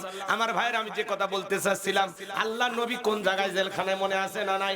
এইবার আল্লাহর নবী তার উম্মতদেরকে ডেকে বলে, কি ব্যাপার, কই গেল তোমাদের দাম্ভিকতা অহংকার, কই গেল তোমাদের গাড়ি বাড়ি ভালো থাকার আরামায়েশের জায়গা? ডেকে বলে, পয়গম্বর আপনার কথা যে দিবালোকের মতো সত্য হবে আমরা বুঝতে পারি নাই। নবী গো, যা করেছি ভুল করেছি, এখন থেকে আপনি যা বলবেন আমরা তাই শুনবো। আল্লাহর নবী দানিয়েল আলাইহিস সালাম ডেকে বলে, শোনো, সত্যিই যদি তোমরা তওবা করে ফিরে আসতে চাও তাহলে রাত 12টার পরে আমি যখন আল্লাহ বলে ডাক দেব, আমার সঙ্গে তোমরা সবাই ঘুম থেকে জাগ্রত হয়ে আল্লাহ বলে ডাক দিবা। পয়গম্বর উম্মতের যখন তওবা করে ফিরে আসতে চাইলো, গাছের পূজা মাছের পূজা সব বাদ দিয়া একমাত্র আল্লাহর গোলামি করতে চাইলো, আল্লাহর নবী দানিয়েল আলাইহিস সালাম রাত 12টার পরে সবাইকে নিয়ে যখন আল্লাহ বলে ডাক দিয়েছেন, সব উম্মত ঘুম থেকে জাগ্রত হইয়া আল্লাহ বলে চিৎকার মেরে উঠেছেন। আপনারা সবাই একটু চিৎকার মেরে ডাক দেন আল্লাহ, ভালোবেসে ডাক দেন না আল্লাহ। দেখতেছে মালিক, শুনতেছে না? একটু আর দরদ ভালোবাসে না বলেন আল্লাহ। আল্লাহ বলে মানে কলিজার কোনো ফাঁকা থাকে না। আল্লাহু আকবার বলবেন, হার্টে কোনো সমস্যা থাকলে আল্লাহ দূর করে দেবে। একটু বলেন আল্লাহু আকবার। আমার ভাইরা শুনে যান, আল্লাহর নবী দানিয়েল আলাইহিস সালাম তখন সিজদায় লুটিয়ে পড়লেন, কাকুতি মিনতি সহকারে কান্না করতে লাগলেন। দেখে বলে, আল্লাহ আমার উম্মতেরা ভুল করেছে, তারা এইবার ফিরে আসতে চায়। আল্লাহ গো, আপনি আমার উম্মতদেরকে মাফ করে দেন, এখন থেকে তারা একমাত্র আপনার ইবাদত করবে। আল্লাহ নবী দানিয়েল আলাইহিস সালাম যখন উম্মতের পক্ষ নিয়ে কান্নাকাটি করে আল্লাহর কাছে দোয়া করতে লাগলেন, নবীর চোখের পানি আল্লাহর দরবারে কবুল হয়ে গেল। আল্লাহ ডেকে বলে, পয়গম্বর আর কান্না করতে হবে না, আমি আল্লাহ দোয়া মঞ্জুর করে নিলাম। ওয়াসির এই বাদশা বখতেনাসরের জেলখানা থেকে মুক্ত করার ব্যবস্থা আমি আল্লাহ করে দিব। বলেন আল্লাহু আকবার। ওই রাত্রিতে আল্লাহ পাক বাদশা বখতেনাসরকে মারাত্মক একটা স্বপ্ন দেখায় দিয়েছেন। ওই স্বপ্ন দেখে জালেম বাদশা ঘুম থেকে চিৎকার মেরে উঠছে। আশেপাশের নিরাপত্তা কর্মীরা দৌড়ে এসে বলে, নেতা এত জোরে চিৎকার মারলেন, ব্যাপারটা কি বুঝতে পারলাম না। দেখে বলে, শোনো, চেহারার দিকে তাকায়া বোঝো না আমি কেন চিৎকার মেরে উঠছি? দেশের যত স্বপ্নের তাবির কারো কাছে ব্যাখ্যা বলতে পারে ওদেরকে আমার দরবারে নিয়ে আসো। পরের দিন সকালবেলা নিয়ে আসা হলো। জালেম বাদশা যখন স্বপ্নের কথা বলতে যাবে, ওই মুহূর্তে আল্লাহ রাব্বুল আলামিন বাদশার মেমোরিতে থাকা সমস্ত স্বপ্নের কথাগুলো নিয়ে যায় আল্লাহর নবী দানিয়েল সালামের মাথার মেমোরিতে সেভ করে দিলেন। চিৎকার মেরে বলুন সুবহানাল্লাহ। এইবার বাদশা যখন স্বপ্নের কথা বলতে যাবে, গতকাল রাত্রে কি যেন দেখলাম বলতে পারে না, স্বপ্নের কথা ভুলিয়ে দিলেন তিনি কে? জোরে বলেন না কে? এইবার বাদশা মুহূর্তের মধ্যে ডায়লগ পরিবর্তন করে বলে, গতকাল রাত্রে স্বপ্নে কি দেখেছি সেই কথা তোমাদেরকে বলতে হবে, স্বপ্নের ব্যাখ্যা বলতে হবে। জনগণ ডেকে বলে, বাদশা তো পাগলামি কথা, স্বপ্ন দেখেছেন আপনি আমরা কিভাবে বলবো? বলেন তো বাজান, বাদশার স্বপ্নের কথা কি দেশের জনগণ জানে? আপনার স্বামী স্ত্রী এক খাটে ঘুমান, আপনার বউ আপনাকে বাদ দিয়া আর একটা ছেলের হাত ধরিয়া নদীতে নৌকায় চড়ে ঘুরতেছে, যদি টের পান কি করতেন? এডি বাবা মানে রেডি হয়ে আছে রে। স্বপ্ন স্বপ্ন, তাই না? কিন্তু আপনার বউ স্বপ্নে কি দেখে আপনি টের পান না। আবার আপনি যদি আপনার বউকে বাদ দিয়ে আর একটা মেয়ে নিয়ে সিরাজগঞ্জ শহরে যা ফুচকা কিনা খেলেন, আপনার বউ যদি টের পায় আমাকে বাদ দিয়ে বান্ধবী ফুচকা খেলেছে, কি করতো? ঝাঁটা দিয়ে পিঠা খাট থেকে নামায় দিত।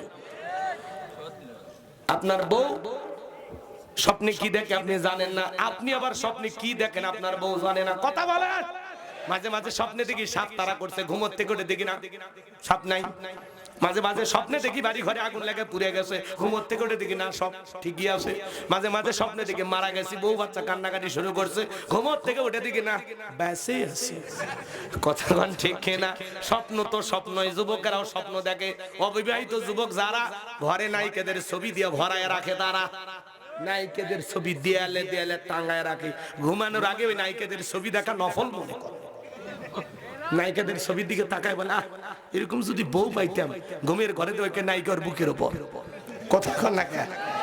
এখনকার যুবকেরা তো সেই স্মার্ট যুবক। কথা কন না কেন? এক যুবক বান্ধবী যা বলতেছে, শোনো চেহারা দিন দিন খারাপ হচ্ছে, ডাবটা খাও তো, ফেসটা আবার নতুন করে ফিরে আসি।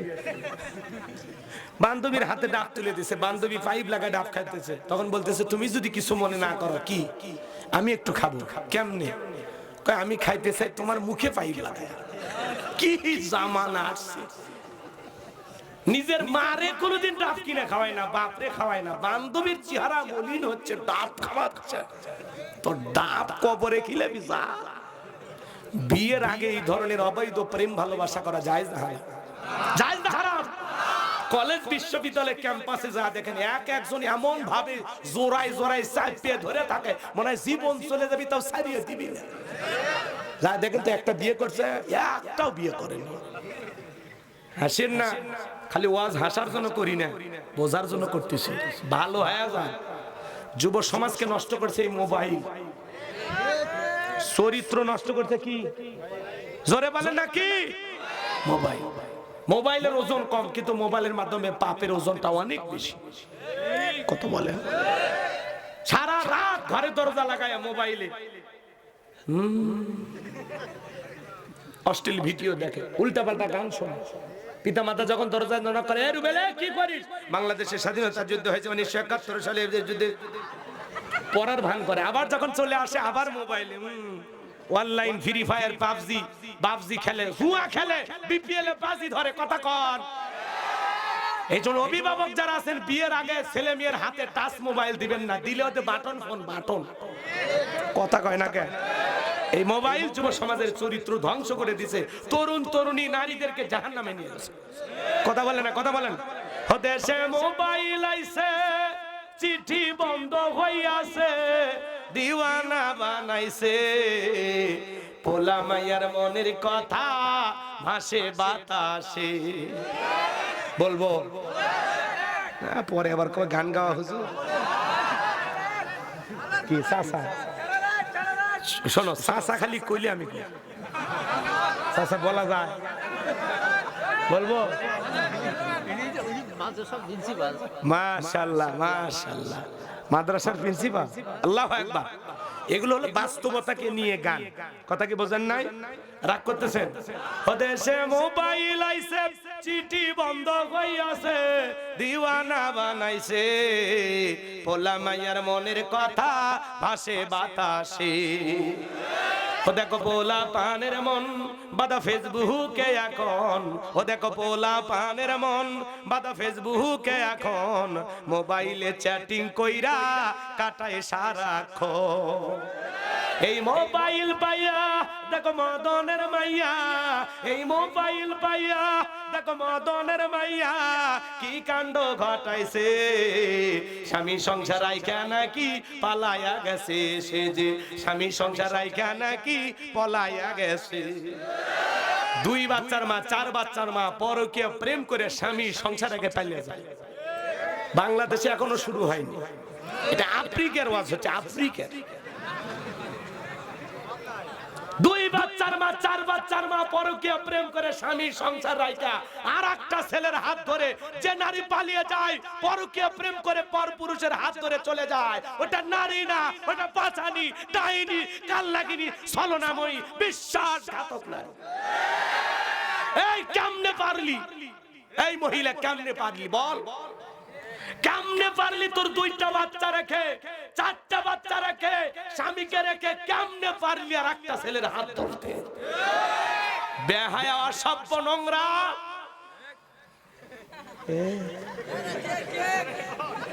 কি কথা ঠিক নাই? আজকে এগুলো রহরহ ঘটতেছে, রহরহ। বিয়ে করবি তো তোমার স্বামী ডিভোর্স দিছি, বাচ্চা কাচ্চা হয়েছে? হ্যাঁ 2টা। কই রাখছো? কই মায়ের কাছে। তো তুমি এখন আমার দাবি বলটুক আমাকে বউ হিসাবে স্বীকৃতি দেওয়া লাগে, না হলে আমি আত্মহত্যা করে মরে যাব। তোর তো জামালপুর থেকে এই শাহজাদপুরে আসার আগেই মরা উচিত ছিল। তুমি 2 বাচ্চার মা, 4 বাচ্চার মা। আমার স্বামী খারাপ। তোমার স্বামী ফিরাউনের চেয়েও খারাপ, ফিরাউনের চেয়েও। ফিরাউনের সংসার কইরা আসিয়া জান্নাত দেখতে দেখতে মারা যায়, আর তোমার স্বামী খারাপ না? কয়টা স্বামী সংসার করছে? স্বাধীনতার পর থেকে কয়বার বিয়ে হয়েছে? তো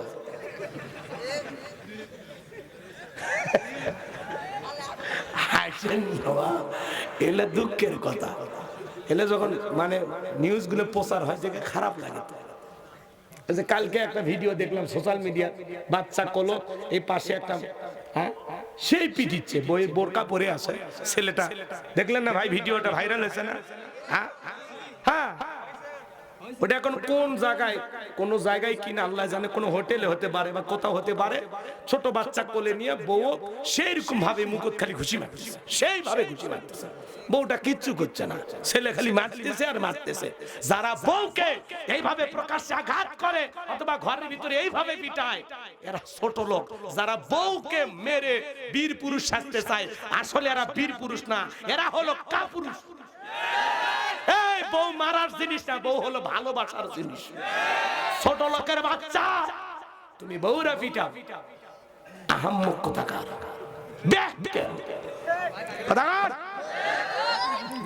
যদি এরকম প্রকাশ্যে বউরে পিটায় পুরুষের সম্মান থাকে, ওই একটা পুরুষের কারণে আজকে পুরুষ জাতি হিসেবে আমরা লজ্জিত। কথা বলেন ঠিক কিনা? ভিডিওটা দেখে আমার আফসোস লাগছে, মেয়েটা, ছোট্ট মেয়েটা হাউমাউ করে কান্নাকাটি করতেছে, ও খালি ঘুষি মারতেছে, 2-3 জন যায় ঠেকাইতেছে, মনে হয় সিনেমা শুটিং করতে গেছে। হ্যাঁ, বাচ্চা কোলে, বাচ্চাটা একবার পড়ে যাবার নিচে, তাও ঘুষি মারতেছে, এরকম বাচ্চা ক্যাচ ধরতেছে আর মারতেছে। আরে ভাই, ভিডিওটা দেখে চোখের পানি পড়ে গেছে, আপনারা হাসতেছেন, খুব কষ্ট লাগছে। ওই ভিডিও আপনি দেখেন না, দেখেন 1 মিনিট কয়েক সেকেন্ডের ভিডিওটা দেখেন, মায়া লাগেছে। এটা ঠিক না। বউ ভালোবাসার জিনিস, এভাবে আঘাত করতে নাই। আর কি কারণে আঘাত করছে, কেনই বা করছে, পারিবারিক কি ঝামেলা, আসল ঘটনা আমরা জানি না, কিন্তু যত ঘটনাই হোক ঘরের ভিতরে ঘটবে, বাইরে কেন? আজকে পুরুষ হিসেবে আমরা লজ্জিত যারা এইভাবে বউরে পিটায়। অনেক ছেলে পেলে আছে যৌতুকের জন্য বউরে পিটায়। কত বড় বেয়াক্কেল, বউরে পিটায়। মানুষ বলে কি হয়েছে রে, এত পিটাস কেন? পিটাবো না। এই বেহায়া নারীর বাবা 1.5 লাখ টাকা দেওয়ার কথা, মাত্র 1 লাখ টাকা দিয়েছে, এখন আমি 50,000 টাকা পাই, মানে শ্বশুর বাড়ি থেকে হালকাতা টাকা পাই। এরকম ছেলে পেলে আছে না নাই? যারা যৌতুকের জন্য বউরে পিটায়, এরা ছোট লোক। কাঁচা পাই খানা খাওয়া যেমন হারাম, কন্যা পক্ষের কাছ থেকে যৌতুক দাবি করা তেমনি হারাম। সাবধান হয়ে যাও, খবরদার বউরে পিটবা না, ভালো হয়ে যাও। আর এইভাবে প্রকাশ্যে মাকে, একজন নারীকে এইভাবে অপমান করতে নাই। জি, দোয়া করবো। ওগুলো ঘটনা শুনবেন, আসি তো, শেষ করিনি তো, মাঝে মাঝে একটু মনে পড়ে যাচ্ছে, এজন্য বলতেছি। রাগ করেন কি আপনারা? সব বলবো ইনশাল্লাহ, সব বলবো, যা আছে কপালে। ফজর পড়ে যাবো, লিল্লাহি তাকবীর। তাও রাজি আছে, কারা কারা দেখি? ওযু আছে তো? না থাকলে আবার ওযু কর্ম, পাশে তো নদী আছে। যে ঠান্ডা পড়ছে, কয় হুজুর আপনি খালি ওয়াশ শেষ করবেন, পিছনে তাকা দেখবেন একজনও নেই। এইরকম মুসল্লির দরকার নাই ভাই, একটু ধৈর্য নিয়ে আলোচনা করতেছি। কষ্ট হয় নাকি আপনাদের? একটা তাকবীর দেন, লিল্লাহি তাকবীর। তাহলে যে ছেলেটা প্রকাশ্যে এইভাবে একজন বোনকে অপমান করে পিটাইছে, সন্তানদের সামনে এইভাবে মাকে আঘাত করা, এটা ঠিক না। তার মেয়েটার চোখের পানি আমাকে কাঁদিয়েছে, কথা বলে ঠিক কিনা? এই জন্য সন্তানদের সামনে কখনো বউকে এইভাবে পিটাবেন না, সন্তানদের সামনে কখনো বউকে ভাবে অপমান করবেন না, কথা বলে ঠিক কিনা? সন্তানেরা শিখবে কি? এজন্য বাবা হিসাবে আপনার অনেক দায়িত্ব, স্বামী হিসাবে অনেক সময় রাগকে কন্ট্রোল করতে হয়। চূড়ান্ত পর্যায়ে রাগ চলে আসে, মনে হয় আজকে বউ মানে পিটে মনে হয়, কিন্তু না, কন্ট্রোল করতে হবে। কারে পিটাবো? ওটা তো তোমার বাচ্চার মা। কারে পিটাইবা? ওটা তো তোমার বউ। আর যে শীত পড়ছে, বউরে দিনের বেলায় মারিয়া রাতে যদি লেপের ভিতর না নেয়, কি অবস্থা হবে কর? এই জন্য ভাই আমি অনুরোধ করে বলে যাই, 2 মাস বউয়ের সাথে ঝগড়া করবেন না, একটা পৌষ মাস আর একটা মাঘ মাস। এই শীতের মধ্যে বউয়ের সাথে ঝগড়া করে রাতের বেলায় যদি লেপের ভিতর না নেয়, কি হবে আপনার? দরজায় গেছেন, ঝগড়া করছেন, দিনের বেলায় পিটাইছেন, রাতে যা দরজা ডাকিচ্ছেন, সোনালীর মা খোলো, কোন সোনালীর মাও নাই। সোনালীর মাও দুপুর 12টা 3 মিনিটে মরে গেছে, তুমি চলে যা, আমি তোমার জন্য দরজা খুলবো না, তোমার সাথে কথা বলবো না, তুমি চলে যাও। লেপের তাপ, কম্বলের তাপ ভাগ্যে জুটলো না, তাপ তো নেওয়া লাগবে। তো বাহিরে খেরকুটে থাকে না, ওই খেরকুটে আগুন লেগে দিছে, ওই তো বিড়ি খাই যায়, বিড়ি খোর। বউক যারা মারে এরা হুজুর আলেম ওলামা না, বউ কারা মারে? নিশাখোর।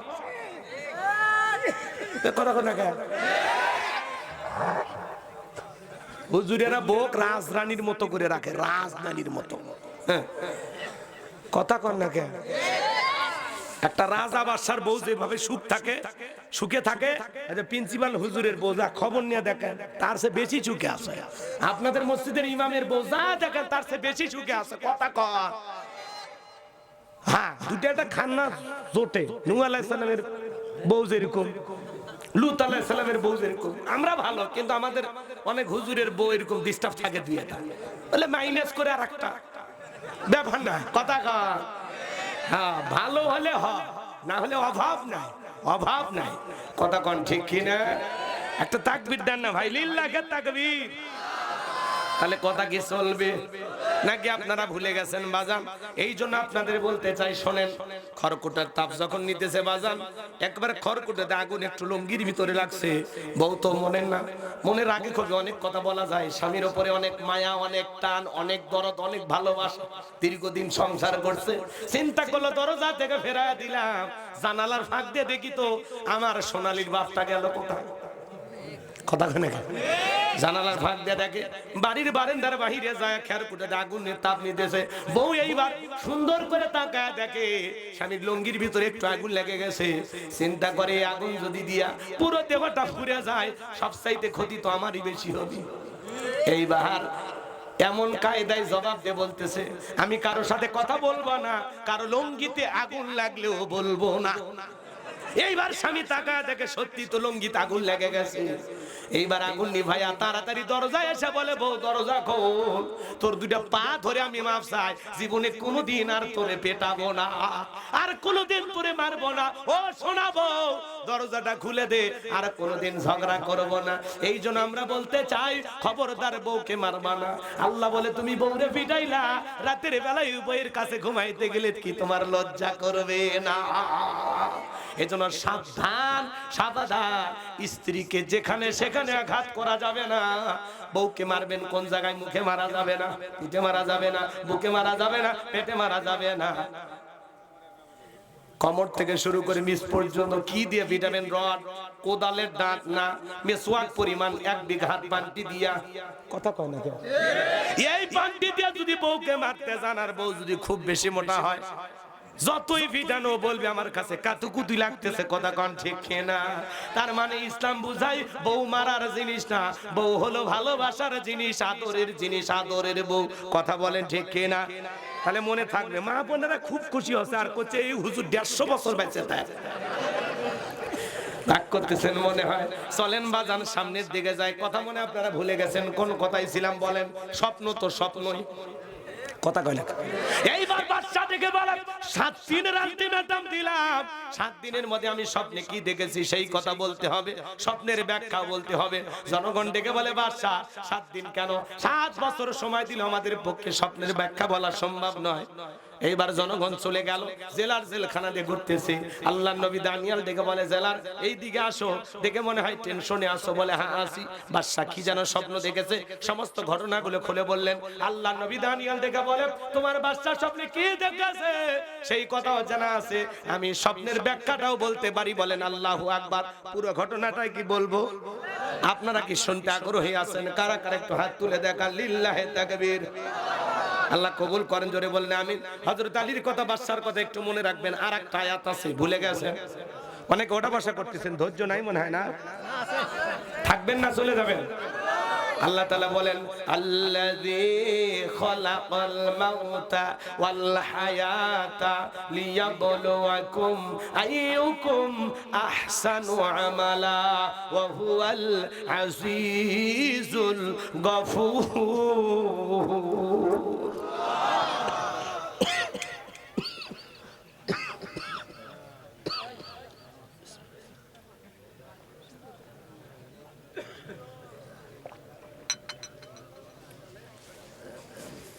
10 মিনিট দিলটা নরম করবেন, আমার দিকে তাকাবেন, কথাগুলো অনুধাবন করবেন। অন্তর যদি নরম হয়, চোখ দিয়ে পানি চলে আসবে। 10 মিনিট আমলের কথা বলবো, শুনুন। 2 নাম্বার আয়াত, আল্লাহ তাআলা বলেন, আল্লাযী খালাকাল মাউতা ওয়াল হায়াতা, যিনি সৃষ্টি করেছেন মৃত্যু আর জীবন, লিয়াবলুয়াকুম আইয়ুকুম আহসানু আমালা, আমি আল্লাহ পরীক্ষা করে দেখব আমলের দিক দিয়ে কার আমল কত বেশি উত্তম, কার আমল কত বেশি সুন্দর। বলুন সুবহানাল্লাহ। যার আমল ভালো তার আখিরাত ভালো, যার আমল খারাপ তার আখিরাত হয়ে যাবে বরবাদ। কথা বলেন ঠিক কিনা? আয়াতের শুরুতে আল্লাহ কি বলেন? আল্লাযী খলাকাল মাউতা ওয়াল হায়াতা, যিনি সৃষ্টি করেছেন মৃত্যু আর জীবন। এই পৃথিবীর যতই ক্ষমতাধরক নেতা হোক, যত টাকাওয়ালা হোক, যত প্রভাবশালী হোক, মৃতকে জীবিত করার ক্ষমতা পৃথিবীর কোন নেতার আছে? এই ক্ষমতা আছে কার হাতে? রাগ করবেন না বাজান, দিল দিয়া কথাগুলো বোঝার চেষ্টা করবেন। আল্লাহ তাআলা আয়াতের শুরুতে জানিয়ে দিলেন আল্লাযী খলাকাল মাউতা ওয়াল হায়াতা, যিনি সৃষ্টি করেছেন মৃত্যু আর জীবন। আল্লাহ তাআলা সর্বপ্রথম মৃত্যুর কথা কেন বললেন বাজান? এর পিছনে কারণ আছে না নাই? এই পৃথিবীর ভূখণ্ডে আসার একটা সিরিয়াল আছে, যাওয়ার কিন্তু কোনো সিরিয়াল নাই। দাদা আসছে, দাদার পরে বাবা আসছে, বাবার পরে আমি আসলাম, আমার পরে আমার সন্তানেরা আসলো। কিন্তু যাওয়ার বেলায় দাদার আগে নাতি চলে যায়, বাবার আগে সন্তান চলে যায়, বাবার কাঁধে সন্তানের লাশ। এটা হলো দুনিয়ার সবচেয়ে ভারী বোঝা। হে যুবক, কার কখনো মৃত্যু হবে জানি না, হয়তোবা কালকেই মসজিদের মাইকে তোমার আমার নামটা এলান হতে পারে। কে কখনো মারা যাবে আমরা জানি না রে যুবক। আল্লাহ বলেন কুল্লু নাফসিন যায়িকাতুল মাউত, প্রত্যেক প্রাণীকে মৃত্যুর স্বাদ গ্রহণ করা লাগবে। এই যে পাশেই তো কবরস্থান, কবরস্থানের উন্নতি কল্পে মাহফিল, জীবনের শেষ ঠিকানা কবর। এই দুনিয়ায় সবই পর, কবর যে তোর আসল ঘর। সেই কবরের কথা কি একটু চিন্তা করার দরকার আছে না নাই? এই পৃথিবীর সকল ধর্মের মানুষ বিশ্বাস করে মৃত্যু একদিন হবে, মৃত্যুর স্বাদ গ্রহণ করা লাগবে। মৃত্যু হলো চিরন্তন সত্য কথা, বেঁচে আছি এটাই অস্বাভাবিক, মৃত্যু হবে এটাই স্বাভাবিক। এই দুনিয়া থাকার জায়গা না, দুনিয়া কাউকে জায়গা দেয় নাই, আপনাকে আমাকেও জায়গা দেবে না। আমার ভাইয়েরা, এই পৃথিবীর ভূখণ্ডে কত মানুষ বিদায় নেয়, মনে রাখবেন আল্লাহ তাআলা বলেন কুল্লু নাফসিন যায়িকাতুল মাউত, প্রত্যেকের মৃত্যুর স্বাদ গ্রহণ করা লাগবে। এই স্বাদ হলো দুই প্রকারের, মিষ্টি খেলে মিঠা লাগে, নিম পাতা খালি তিতা লাগে। যারা ঈমানদার তাদের মৃত্যুটা হবে বড় মিঠা। আসমান থেকে সাদা পোশাক পরিহিত আল্লাহর ফেরেশতা আসবে, ধবধবে সাদা রুমাল, সুগন্ধিযুক্ত পোশাক নিয়ে আপনার সামনে হাজির হবে। যারা ঈমানদার তারা কিভাবে মৃত্যুবরণ করবে জানেন? মায়ের কোলে দুধ পান করতে করতে শিশুটা যেমন ঘুমের মধ্যে চলে যায়, যারা ঈমানদার তেমনি ভাবে মৃত্যুবরণ করবে, টেরও পাবে না। বলুন সুবহানাল্লাহ। কিন্তু যারা নাফরমান বেঈমান তাদের মৃত্যুটা হবে তিতা, মৃত্যুটা হবে কঠিন। আসমান থেকে কালো পোশাক পরিহিত, দুর্গন্ধযুক্ত রুমাল নিয়া, পচা দুর্গন্ধযুক্ত রুমাল নিয়ে তার সামনে হাজির হবে। পা থেকে মাথা পর্যন্ত রুহুটা ছোটাছুটি করবে। দেখেন না কত মানুষ মৃত্যুর আগে গালি দিতে দিতে মারা যায়, কত মানুষ পেশাব পায়খানা করে দেয়, কত মানুষ মৃত্যুর আগে 6 মাস আগে জবানটা বন্ধ হয়ে যায়। সন্তানেরা শরবত বানায় মুখে তুলে দেয়, গালসি বেয়ে বেয়ে পড়ে যায়, খাবার শক্তি থাকে না। এ জীবন, মৃত্যুর যন্ত্রণা বড় কঠিন। তুমি কি মনে করো তুমি দুনিয়াতে চিরকাল বেঁচে থাকবা? কত টাকাওয়ালা ব্যবসায়ী মারা যাইতেছে রে যুবক। যমুনা গ্রুপের মালিক, টাকার অভাব নাই, কিন্তু 2 দিনের হায়াত তো দুনিয়াতে পাইল না। টাকা তো তারে বাঁচাইয়া রাখতে পারলো না। যুবক, কার কখন মৃত্যু হবে আমরা কেউ জানি না। গভীর মনোযোগ দিয়ে কথাগুলো শুনে যান। আমি যে কথা বলতে চাই, যেখানে থাকেন, যে অবস্থায় থাকেন, মৃত্যু কিন্তু আপনাকে আমাকে ধরবে। আইনামা তাকুনু ইদরিকুমুল মাউতু ওয়ালাউ কুনতুম ফি বুরুজিম মুশাইয়াদা। সূরা নিসার ৭৮ নম্বর আয়াত আল্লাহ তাআলা জানিয়ে দিলেন, যেখানে থাকো, যে অবস্থায় থাকো, মৃত্যু তোমাদেরকে ধরবেই। মৃত্যু থেকে পালানোর কোনো রাস্তা খোলা নাই। আল্লাহর নবী ইদ্রিস আলাইহিস সালামকে জিজ্ঞাসা করা হয়েছিল, মৃত্যুর যন্ত্রণা আপনার কাছে কেমন মনে হয়?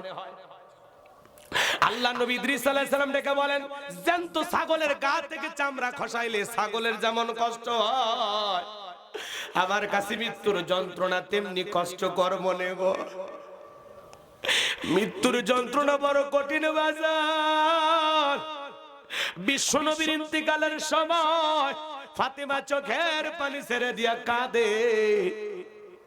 আমার নবী ডেকে বলে, মা ফাতেমা, তোর চোখের পানি আমি সহ্য করতে পারি না মা, তাড়াতাড়ি তোমার কানটা আমার মুখের কাছে লাগায় দাও। নবীজি ফিস ফিস করে কি যেন বললেন, হযরতে ফাতিমার কান্না বন্ধ হয়ে গেল। আম্মা জান আয়েশা জিজ্ঞাসা করেন, আমার মেয়ে ফাতেমা, তোমার আব্বা জানে কি এমন বলেছে মা, যার কারণে কান্নাটা বন্ধ হয়ে গেল? হযরতে ফাতেমা ডেকে বলেন, আম্মা জান, আমার বাবা আমাকে বলেছেন বাবার ইন্তিকালের পরে সর্বপ্রথম বাবার সাথে আমার সাক্ষাৎ হবে।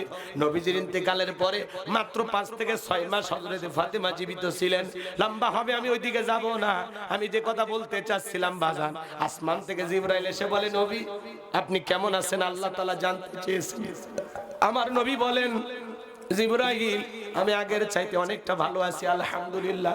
কিছুক্ষণ পর জিবরাইল আবারও চলে আসলেন, ডেকে বলে, নবী গো, আজকে আসমান থেকে আমি একা আসি নাই, আমার সাথে আর একজন ফেরেশতা এসেছেন, যার নাম হলো মালাকুল মউত। দুনিয়ার কারো বাড়িতে ঢোকার পারমিশন লাগে না, অনুমতি লাগে না গো নবী, আপনার অনুমতির অপেক্ষায় দাঁড়িয়ে আছি। নবী আমার অনুমতি দিলেন, মালাকুল মউত ঘরের ভিতরে প্রবেশ করে নবীজিকে সালাম দিলেন, আসসালামু আলাইকুম ইয়া রাসূলুল্লাহ ইয়া হাবিবাল্লাহ হুজুর। ও নবী, নবী গো আপনি কেমন আছেন? আমার নবী বললেন, আলহামদুলিল্লাহ ভালো আছি। আজরাইল ডেকে বলে, নবী আপনি যদি অনুমতি দেন তাহলে আপনার রূহটা আমি বের করব, আপনি যদি অনুমতি না দেন, আমার আল্লাহ তাআলা ডেকে বলেছেন, মালাকুল মউত রে, আমার বন্ধু যদি অনুমতি না দেয় এক মুহূর্ত দেরি করবি না, যতদিন মনে চায় আমার বন্ধু ততদিন দুনিয়াতে থাকবে, বলুন সুবহানাল্লাহ। আমার নবী বলে, মালাকুল মউত এরপরে কি আর কোনদিন আসবা না? জিবরাইল বলে, নবী আল্লাহ তাআলা আপনার দিদারের ইন্তজাম করতেছেন। আমার ভাইরা, এইবার যখন মালাকুল মউত ডেকে বলে, নবী আল্লাহ তাআলা যেদিন ওয়াদা দিবেন সেই দিন অবশ্যই আবার আসবো, যেহেতু আপনার জীবন আছে, মৃত্যুর স্বাদ অবশ্যই আপনাকে একদিন গ্রহণ করতেই হবে। আমার নবী বলে, মালাকুল মউত আর আসতে হবে না, যেহেতু তুমি এসে পড়েছো, তুমি তোমার দায়িত্ব পালন করতে পারো।